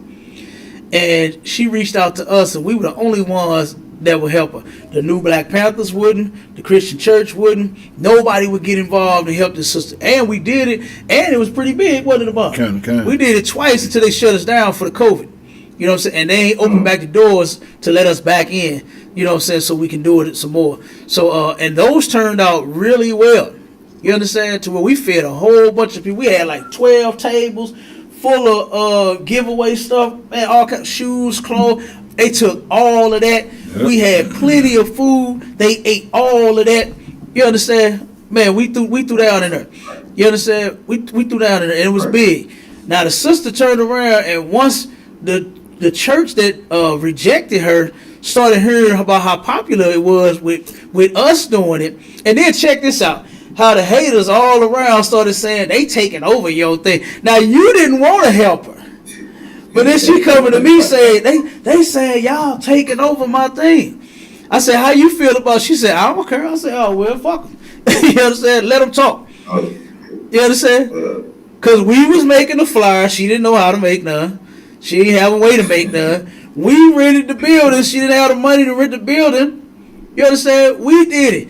We partnership. We didn't, exclude her. It was her idea. If we put her title on there, then her title was on there and all of that. Her name was right up there with ours and all of that. So she said, man, I don't care. But this was the haters going back saying to her, right? Trying to get her to be against us as well. So we turned around and we started. It wasn't actually the first one we did with her, but this was when the preacher wanted to get involved now. This was more so like the third or fourth one. So we would go right on the corner of Clara and Martin Luther King, right? This is where she would do it at. She'll feed them there, all right? And we bring plenty of food over there, right? And so the pastor now, he done heard of all the other success that me and her is having. You understand? Now he wants to get in. This dude said he wanted to change it to prayer and worship. I said, this ain't prayer and worship. This is feeding the people. That's all this is. You understand? This ain't no gospel fest, and you know what I'm saying. This ain't no revival, and you know what I'm saying. None of that, man. This is simply feeding the people, right? So he want to come put his dirty hands on everything. Hey, look, he wanted to turn around and have church. He wanted to have church. That's what he wanted to do. So turn around now. Hey, don't forget that. You got to do that now. In the name of Jesus. You got to do that. You understand? So she turned around and let him in on it, right? And I told her, I said, well, if it's going to be prayer and worship, I ain't going to do it. You understand? I took the food and stuff and clothes that we had out there, but I didn't show my face. And the news came out there. We had the opportunity to be on the news that day. And you know what? I was not going to turn around. I was not going to shame my organization. I was not about to shame Christ and the Most High with us in a circle with the Christians praying, talking about, you know what I'm saying, praise and worship. They did it. I sat there and watched Channel 2 come out there, and he popped his tripod, you know what I'm saying, put that camera on there real quick, and went straight to the action. Went over there to them, oh, hallelujah, oh, thank you, Jesus, oh, I was like, oh, my God. That's all I kept saying in my head. Oh, my God. You understand? That's what they do. So they pulled a sister. They turned around after they did the praise and worship thing. They pulled the sister over. They told, come on over here. We got a testimony.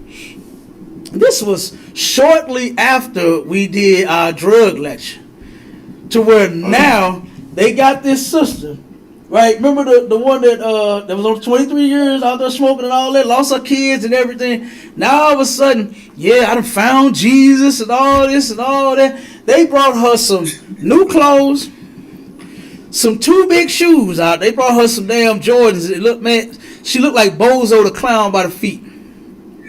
That's how they did this sister, man. They paid her to do that. You know where I seen her at that same night?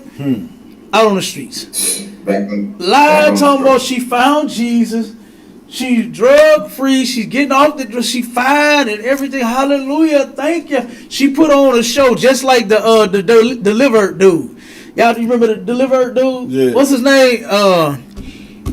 I can't think of his name, but the one that I ain't saved no. I ain't gay no. Yeah, Andrew Caldwell. I ain't gay no more. I like women. You understand? That dude. That dude that don't like women still to this day. What he said? I am delivered. Yeah. He said, I ain't gay no more. Boy, you could have fooled me. And you did. You know what I'm saying? You fooled the hell out of me talking about something you ain't gay no more because you still look gay to me. You understand? But the same way that they paid that dude to put on that act, and damn, he done got famous for it. Yeah. You understand? And now that sister, they paid her the same thing. And you know where she at? She still out there on them corners, man, on these streets. Still tricking, still getting high, still don't have no family, still, man, ready to die at any and every moment. Like, it's sad, man. It's sad. Nobody cares about the poor of our people. Look at what Mayor Tashara Jones just did to the homeless downtown, man. Right. Took them and evicted them from the ground, man. Talking about it's unsafe for them. It's unsafe and unhealthy. For who? Only somebody she was worried about was herself. Nobody looks at the poor of our people the way Commander Juliana does and say, we got to get in there and help them. Right. We got to do something about this. Nobody looks at the weed and say, you know what, this is harmful, man. This is dangerous. They don't need to be smoking this. We need to help them get off of it. Nobody does that. The government a couple years ago supposedly had put about $800 million out.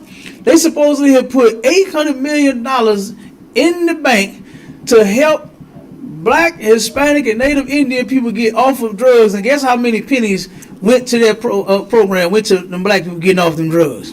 Not one. Not one. $800 million was to help our people get off of drugs. And we had to call and qualify. If we hadn't have made that call for that sister, she would not have qualified for that drug rehab. But that's what is going on out here. Nobody gives a damn. Nobody cares, man, but the ISUPK. We care about our people because guess what? We done researched all the drugs, and we know the scriptures too. We're going to give you some of those as well. And we know the scriptures that drug use, guess what? It's off limits, man. We're not supposed to be using any drugs. Look at what it's doing. Not just the crack, not just the heroin, not just the pills, all of them. The weed too. Especially the weed, because like you said, my child, that's the gateway drug. Right. That's where it started. That's the one that you think is innocent. That's the one that, you know, said, long as you puffing and passing, you ain't got no problems. But the moment that you don't, the moment you drag it, now you finna get beat the hell out of it. Right. Now you might get unalive. You understand? So go ahead, read us some more on that in that article. Then we're gonna get to a couple of definitions, a couple of scriptures, then we're gonna get out of here. Kind. You may get hooked. You may get hooked. You understand? Our people do not think that they are junkies. They don't think that they hooked on it, huh? They think it's like a normal day of life. You know, crackheads think the same thing. You know how hard it is to get a crackhead to admit that they are a crackhead? You know how hard it is for an alcoholic to admit that they are an alcoholic? I done seen it. I ain't no alcoholic. What alcohol, nigga? I ain't had one drink. One drink. And I done talked to my family members that's just like that. And I'm like, damn, cuz you an alcoholic, man. You need to stop drinking. You understand? You can't even understand. They ain't coherent and everything else. You know? But you cannot get them to admit that they are junkies. Right. And that they have problems. And especially with the weed. Well, go ahead, Bob. People who use marijuana will become addicted, also known as cannabis use disorder. All right? You may have cannabis use disorder if you crave weed. Hold on. If you crave it. I remember back in the day when me and my partners would turn around and come together. Hey, mute up, my Charlotte. You got your background going. You got some background noise. Mute up till you ready to talk out. That's like me, sir. Oh, you good? Go ahead, bro. Ain't no sweat. I remember they used to wake up. It'd be early in the morning. We'd come outside. And man, I need a blunt, dog. Damn, nigga, we got 5 on the front. Nigga, we got some money on the bag. You know, they craving it and do not understand. They didn't understand then, and they don't know. They still smoking, and they don't understand that they are junkies to this day. Right. They do not understand it because they wake up craving. Go ahead, keep reading. Try to quit cannabis but fail. Tried to quit but fail. You know how many people fail at smoking that weed? That'll turn around and come into the truth and stop, and then just one day just see a blunt going through the sky and just got to go get it. Come on with it. Keep reading. Spend a lot of your time using cannabis. Spend a lot of time using that weed. I know so many people that turn around and say that that's all they day consist of is them smoking weed and getting high. Half of them ain't got no jobs. They can't work. I mean, hell, you're sleepy and hungry all the doggone time. What job are you going to be most effective on in that state? Right. And then you out of your mind. You can't be in customer service with no bad attitude. Guess you're going to lose your job real quick. You're going to lose your job real quick going off on your customers and your clients and the people that come into your establishment. You're going to lose your job. Go ahead, keep on. Use more marijuana than you had planned to. Use more than what you planned to. I wonder who ever planned on just smoking one blunt and then stopping. Right. Who planned that plan? And now here you is 30 years and 30,000 blunts later. Who planned on just smoking one? Go ahead. Miss out on time with family and friends to use pot. You miss out on what? Time with family or friends. To smoke that dope. To smoke that weed. You miss it. Your kids would love some attention from their mother and their father. But instead, you force them in a room or outside or in the care of somebody else while you get high. I was watching a video where a sister did that. Had turned around and left her 5-year-old, this on YouTube, left her 5-year-old in the house while she went across the street to go get high. And lied and said, I was at my mama's house. Then the mama come back and tell me, we was at a friend's house. I'm like, damn. You know what I mean? And real quick, and the sister, when the police was asking her, because the neighbors, they called the police, and they're like, man, this baby's screaming and hollering. They're like, mommy, where my mommy and all this, you know what I'm saying? And so when they start asking the sister questions, she gonna say, no, it wasn't nothing but for a few minutes. It wasn't even that long. I asked him, did he want to go? And he said no. No, he probably was saying, mommy, don't you go. You understand? Because he wanted some attention. A kid can't even get the attention from his parent, all because she ain't in her right mind to even say that, huh? Right. She ain't in her right mind. She can't think right. Talking about some, I asked a 5-year-old, did he want to go? And he said no, so I left him in the house. She's out of her mind, man. And it was just weed. Just weed. It wasn't no crack. Just weed. Keep on. Still use marijuana even though it causes you physical or mental problems. even though it's causing you physical and mental problems, because it affects your body too. Them drugs, that weed blackens your lungs. What's the percentage? 500 times more than cigar? Than tobacco? I forgot the percentage. It might be high, but it's up there though. It's up there. It blackens your lungs more than tobacco smoke. And that's a fact. Weed does. In a minute, you turn around, you ain't gonna have no lungs. It'll be so black and filled with tar, they're gonna stop working. And then you're gonna get sick. And then you're gonna have to go to the doctor. And then you're gonna have to get put on some medicine or some sort of machine. And then before you know it, you'll be gone. Right. Keep going, huh? You can also grow physically dependent using pot while you drive or doing other high-risk activities. Good night. Do you know how many junkies are driving around getting high? Like, why can't you wait till you get home? Because you're a junkie. Right. You can't wait till you get home because you are a junkie. You know how many people's car is tore up? How many people's cars and got smashed due to a person smoking that weed and driving around? Like, it's ridiculous, man. It's the same as alcoholism. There's an article that we brought out before where there has been more car accidents from you weed smokers. While you talked about the damn alcoholics, look at you now. Since it's legal, right? It's been more car accidents from weed smokers. Go ahead, Marsha. Nah, what I was gonna say is heavy what you're saying with the car accidents and stuff like that, because I got a whole lot of family members, right, that do them drugs, and then they call themselves so-called drug dealers, right? And then you smoking your supply, but you high going to get your supply. You know what I'm saying? And a lot of them get in trouble just because you high on your own damn supply. You wouldn't pay whatever you had just to go to jail, to get pulled over. You know what I'm saying? They own their own drugs, man, and it's crazy. You know what I'm saying? You trying to sell it. You know what I'm saying? And you smoking it at the same time. Yeah. That don't even make no sense out of one. It don't. It's terrible.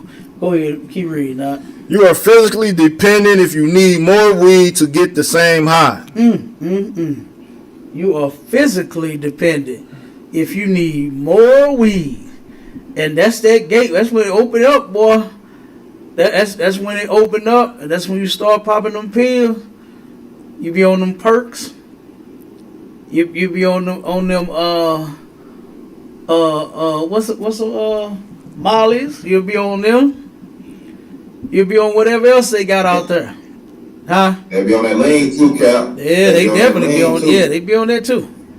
Yeah, our people have become more disgusting than our oppressors. Right. To where we just got to turn around. We brought that out in my lecture, to where now people are not able to get their hands on a choice of drugs, so they just using any and everything now. You know how they call it, classify like a white drug and a black drug? You got so many of our people that's using white drugs now.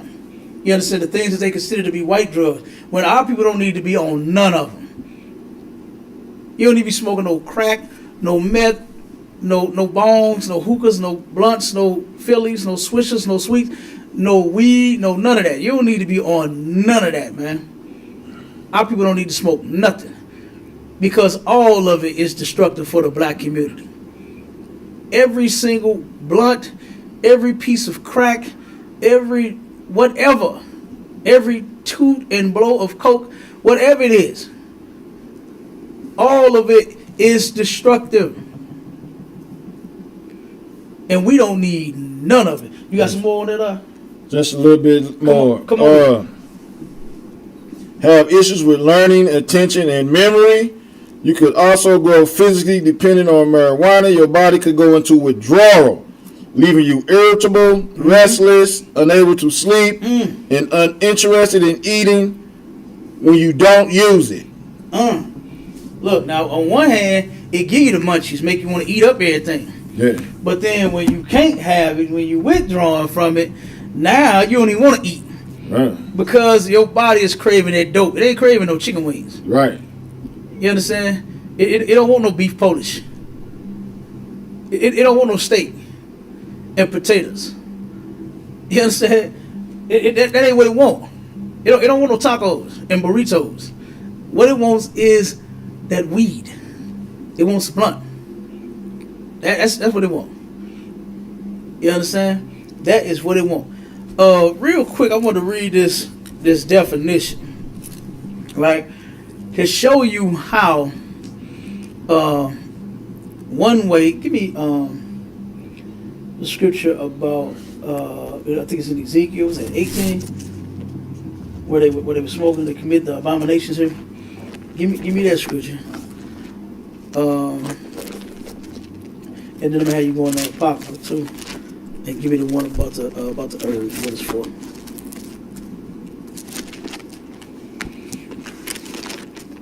Yep. So real quick, I'm gonna read. This is from the Zondervan Pictorial Bible Dictionary on page 897. The word witch, right? And it says means the use of drugs, charms, or magic words, right? So, when you take and you alter your mind with something, right, in order to get high, okay, and get the munchies and all of that kind of stuff, right, you are using drugs. The person that will sell you the drugs is what the Lord said in the Bible is a witch, right? And the Bible says this. Give me that. Matter of fact, I'll get it while you getting those. Give me that scripture. Hey, my Charlotte, get this scripture for me. Give me Exodus 22 and 18. Come, sir. Again, the definition for witch in the Zondervan Bible Pictorial Bible Dictionary is on page 897. It says means the use of drugs, charms, or magic words, right? So, as you are giving a person drugs, I think it's a 38 and 1 in the physician. If you are selling the weed, like nobody, like you just recently went and applied for a weed card. You understand? From the dispensary, from a person who's not a physician, from a person who has no medical credits, you understand, at all. Ain't went to school for, went to a seminar, went to a couple of classes, you know what I'm saying, and passed a test, watched a video, passed a test, and got a certificate in order to distribute cards for people to smoke weed. You don't even see, you so high out of your mind, you don't even see the attack. You don't even see that they are doing this way now. And this is a full attack on brothers and sisters to keep you dumb, docile, weak, and some of everything else. And keep you at odds with your God. They know that. White people know that when you smoke dope, you are against your God and your God is against you. You think you getting high to your God. Like you said, Marshall, he turned around and got all these people that think that they serving their God by smoking. No, that's how the other nations of people, them Africans, where you got that Kush mess from. It's a lot. If I could, real quick, sir. Come on with it. Real quick, sidebar. They'll say them smoking weed get them closer to God. Yeah, and they will. Like, that's impossible. Right. Yeah, they will. You know? Yeah, they really believe that because they're such junkies, man. And it's a shame. But a witch, this is what the Bible says what you're supposed to do with a witch. Go ahead and read that, my child. I got you. In the book of Exodus, chapter 22 and verse 18, thou shalt not suffer a witch to live. Read that one more time.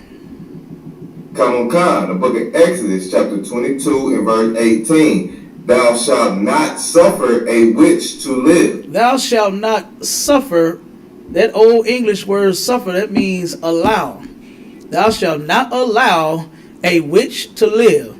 So you know what's gonna happen to all of your homies and big cuz and Loke them and all them, you know what I'm saying, that sell that weed to you. You know what's gonna happen to them? We're gonna see them hung and stretched from a tree. You're not supposed to allow them to live. The Lord said you're supposed to get rid of them. Because guess what? Them drugs in our community, it don't work. Black folks don't need no drugs. What we need is to learn how to be obedient unto our God. That's what we need. We don't need no drugs. You know what? If you was traumatized as a child, you don't pick up no weed. If you are a child or an adult, don't start using drugs. You come to the men in the ISUPK so we can heal you from whatever trauma you're going through and you're suffering from. If somebody tries to convince you to smoke, the peer pressure, come on man, smoke this dope with me.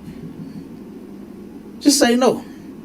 Get away from that person. You understand? If you don't have the strength to stand up against them, call us. We'll do it for you. We'll do it for you. Damn right. You understand? The Lord says, suffer not a witch to live. That means get rid of them. So all of you brothers and sisters that's out there selling that work, they got the weed by the pound and all that, you would not be here anymore as soon as we find out. You understand? You would not be here because the Lord don't want you here.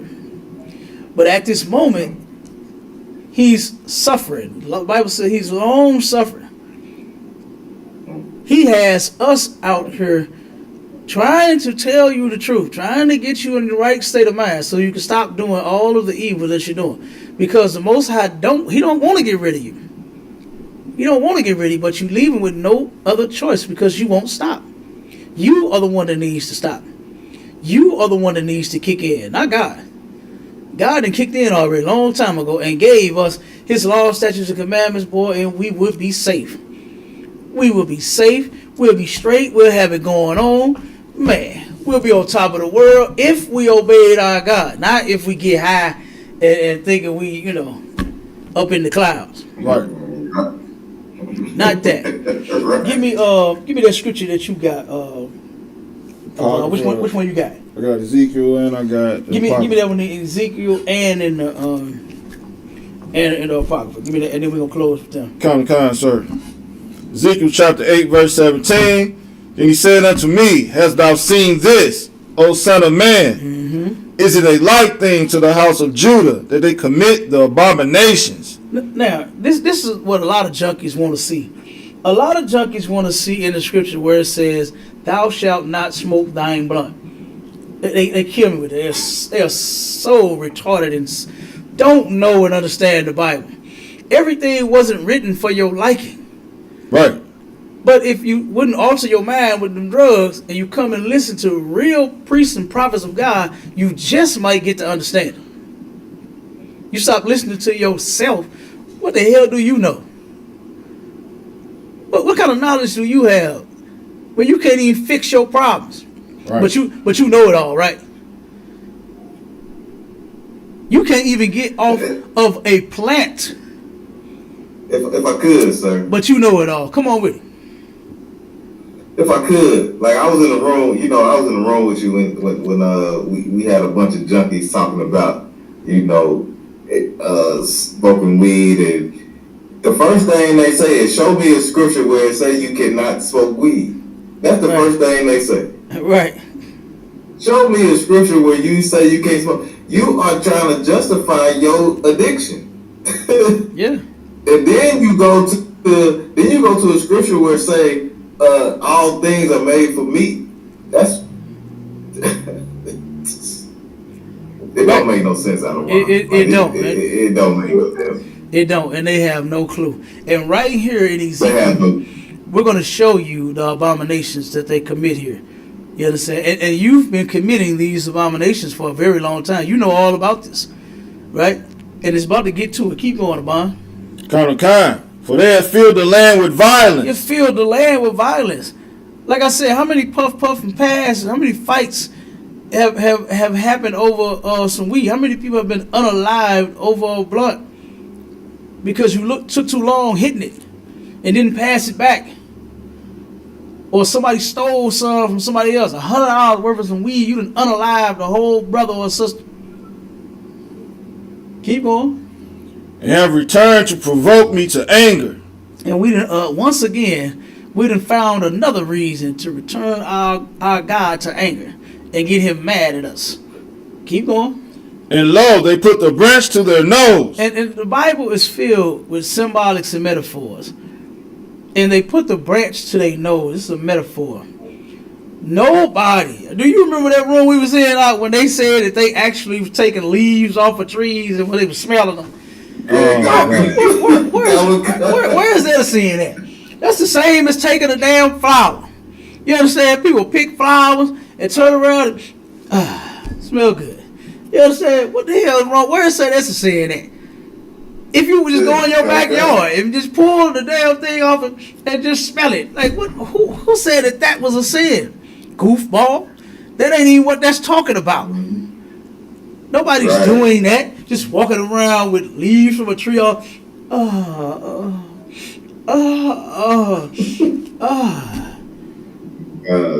Like, come on, man. Like I say, these junkies will go to any and every extreme, won't they? Like the Bible said, a sinner makes an excuse for his will, man. You understand? When all you got to do is just go be a junkie. If that's what you want to do. You ain't got to make up no excuse. Don't be lying on the Bible. Talking about God is okay with it. He just said it's an abomination. And this metaphor here, putting the branch to their nose, is when they used to call the weed what they used to call it. They used to call it branches. They used to call it twigs. They used to call it sticks. They used to call it woods. They used to call it all kinds of things. That's one of them right there. They put the branch to their nose. When you put the cigarette, put the weed in your mouth, the smoke go right up your nose. It's go right there. You understand? I don't care how long your blood is, but it's going right up your nose. And hell, some of them blow it out their nose, don't they? Yeah, they stick it in their nose. They stick it in their nose. Yeah, I see that too. Stick it in their nose. You right. Blow it out their nose. Do all kinds of silly mess. They're doing tricks with it, blowing circles in the damn earth, thinking, wow, that's a wow. You got some real skills. Right. You taking blowing O's in the earth, and you think you got skills. Yeah, you got a job. Can't even work in a warehouse, but sitting there blowing O's in the earth, like you the water. Come on with it. They see who can hold it the longest. Oh man, hey, that is silly. That is so disgusting. That is disgusting. That's all the skill you possess. It's a blow a circle in the air. That is disgusting. Come on with it, Abad. Was it on all that? Yeah. Now give me the next one. Now we're gonna find out what the herbs was created for. All right. Come on with it. Ecclesiastes chapter 38 verse 4. The Lord hath created medicines out of the earth. The Lord created for blunts out of the earth. Medicines. Bones. Medicines. Hey, the Lord created medicines out of the earth. You understand? Keep going. And he that is wise will not abhor them. He that is wise will not hate. We don't hate the weed, the plant. We hate that our people smoke it, and then they sin against the Most High, and then you letting little children get molested because you can't think. You putting your children in the hands of anybody all so you to go smoke. You abandoning your kids at the house so you can go smoke. You selling your body so that you can go smoke. You understand? We care about you more than you care about yourself. We want for our sisters to stop using the drugs so you don't have to give your body to nobody. Just give it to that one husband that you're gonna be with. That's what we concerned with. And here we are telling you to stop, and you want to get encouraged and smoke more. Right. You want to turn around and smoke more dope. That's what the Lord said that those herbs are made for. He created medicines out of the ground. Not something for you to get high off of. Not for you to be thinking that you damn Cheech and Chong. when you're not. You're Dante and Shaquita, and you got a lot of problems, and you ain't getting nowhere in damn life getting high. And what you need to do is you need to get off of the drugs. And if you need some help, if you are truly sick and tired of being on weed, that drug, or any other drug, you know where you can come? You can come to the ISUPK. Whatever city you in, wherever you at, you can come to us and we will help you get off of them drugs. We got a drug program that will work. It ain't magic. It ain't like the Christians in the church that tell you, you know what? You gotta pray that God take that feeling away. Praying ain't gonna get it. You understand? Fighting demons ain't gonna praying. Oh, Lord, please let me get off of this weed. That ain't how it works. You gotta turn around and put up the strength. You gotta put up the fight. And guess what? We love you so much that we'll help you fight. You ain't gotta fight by yourself. You understand? You can look at the ISUPK like Ice-T was at the bed of Pookie of New Jack City. Ice-T loved Pookie so much that he sat there with that brother, went through them withdrawals. He endured that damn drug like he was on it. Right. And helped that brother get off of that dope. And boy, it broke his heart when he saw him 1 and a 2 and saw him back on the goddamn dope. You understand? It breaks our heart to see you back on the drugs. But you know what? Lord be with you. You understand? Lord be with you. Because there are some people that really want to get off drugs. Right. If you want to be a junkie and destroy yourself, good night. Lord be with you. But if you want to get off, then you contact the Israelite School of Universal and Practical Knowledge up under Commander General Yohana in whatever city you in, and let's get off of this dope. Let's fix this nation. Let's fix these communities. Let's help keep our children, brothers, and sisters that's doing drugs safe. Because you're out there getting robbed, you're getting raped, you're getting all kinds of stuff. You go from a weed head to a crack head, that's the same damn thing. If we're going to be safe, then come join that fight and help us get our people off of them drugs, man. And with that, Shalom Israel. You got anything you want to add? Mike Shalom? Come on, sir. I just want to say this is a heavy radio show. You know what I'm saying? You know, if you can hear me now, sir? I can hear you out. Go ahead. Yeah, I just want to say this is a heavy radio show, man. And if, you know, whoever tuned in or whoever listening or come back and watch this or whatever, if this don't help you get off drugs, I don't know what will. Yeah, I don't know what will, man. We didn't broke it. We didn't sliced it three ways through Sunday or whatever they say. You know what I'm saying? We done sliced it down all the way down. Crap, you done broke it down.